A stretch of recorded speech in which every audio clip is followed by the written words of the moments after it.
Morning! A day in the life na naman ng isang nanay na nasa bahay. Medyo puyat nga tayo kagabi dahil ang dami nating tinapos, pero kahit puyat tayo, wala tayong karapatang gumising ng tanghali dahil binaasid kasi tayong estudyante. Medyo umuulan nga ngayon at malamig at nakakatamad pang bumangon, pero wala tayong choice, meron tayong papasok na bata. At bukod nga dyan, may trabaho din tayong ginagawa, hindi tayo pwedeng pabanjing-banjing lang. At bago nga magsimula ang trabaho, eto, nagising na tong batang to at nagpapalambing muna. Ay syempre, kailangan muna nating lambingin para naman good mood siya hanggang mamaya. Okay lang naman lambingin kasi tingnan nyo naman yung pagmumuhang yan, nakakagigil, sarap kagatin. Kakain na nga pala kami ng almusal, pero syempre, coffee is life. Bali yung asawa ko nga lang palang nagkakape at sa akin kasi iba yung iniinom ko energy drink. Magluluto muna pala tayo ng almusal at wala tayong kakainin. Mahirap naman kumain ng kanin na walang ulam.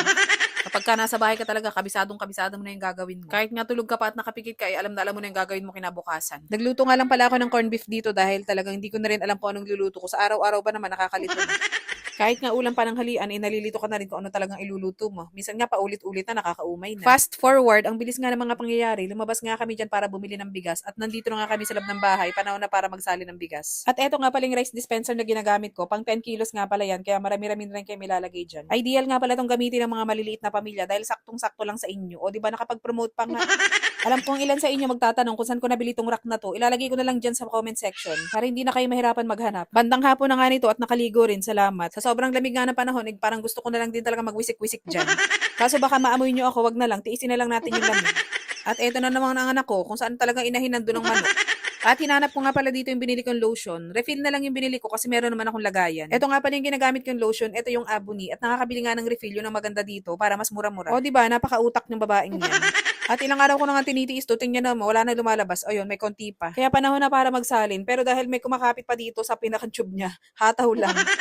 Alam nyo, gustong-gusto ko tong lotion na to kasi hindi talaga siya malagkit, walang white cast. Maganda dyan guys, talaga nakaka-hydrate ng skin. Dito naman tayo sa lip care na ginagamit ko. Ang daming nakakapuna, ano daw shade ng lipstick ko. Mga hindi po ako nagli-lipstick sa bahay, lip care lang tong ginagamit ko or yung parang lip balm lang siya. Ayan, kasi laging dry ang lips ko lalo na ngayon malamig, kaya gumagamit talaga ako nito. Umaga, gabi or pagka-toothbrush, ito yung ginagamit ko. At talaga namang makikipapansin nyo guys, para siya nagmamagic. Bigla na lang siya nagiging pink. Kaya kapag naglagay ka nito sa gawet ko sa mong aurang-aura ka sa umaga, literal na mapapa-woke up like this ka talaga. At dahil ginabi na tayo, ano pa nga ba? Syempre, magsaing muna tayo. Kailangan pa bang i-memorize yan? Bisyo na to. Uy!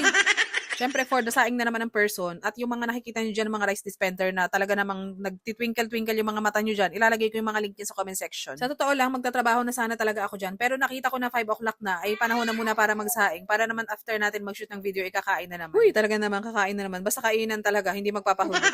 At eto na naman tayo sa magpapasaya sa buhay ng mga kababaihan. Itong ating gamit sa kusina na naman. Kung nung dalaga ka mga cravings mo, mga pabango, mga damit bag, ngayon ang pinaka-cravings mo na ay yung mga gamit na sa kusina. Eto, magpapalit na naman ako ng liquid seasoning bottle. Dahil grabe talaga yung budol sa akin ng plastic squeezer na yun. Aba, kapag ka-squeeze mo na, tumatalsik yung mga toyo dun sa backsplash. Mas marumi siya. Salip nga napadali buhay mo dun at hindi ka na maglilinis, ay lalong napadoble trabaho mo. Dahil maglilinis ka pa rin at maglilinis. Sorry na mga minaparant na naman, pero dito tayo sa pinaka-exciting part ng buong maghapon. Syempre, tumanggap na naman tayo ng parcel. Happy na naman ang babaeng yan dahil may 5 parcel na naman. Actually, hindi to lahat akin. 3 lang akin, 2 sa asawa ko. At dahil affiliate tayo, expect nyo na yan, araw-araw may parcel. Kilalang kilala na tayo ng rider dito. At dahil syempre, meron na naman tayong bagong sleepwear, syempre hindi natin palalampasin yan. Hindi pa nga nalaban, talagang isusukat na agad. Etong sleepwear na to, kapareho to nung ginagamit ko na color black na mukha talagang sosyalin at donyahin. Tingnan nyo naman tong kulay na to. For the black pink muna ang person ngayon. Pag nagustuhan mo talaga ang presyo ng isang bagay at affordable naman at kayang-kaya ng bulsa, bakit naman hindi? Hindi ka pa bibili niyan, 199 pesos mo, 3 piraso na. Ganito pa kaganda ang tela. Ay hala, bumili ka na din nun. Mukhang makukumpleto ko nga lahat ng kulay nun.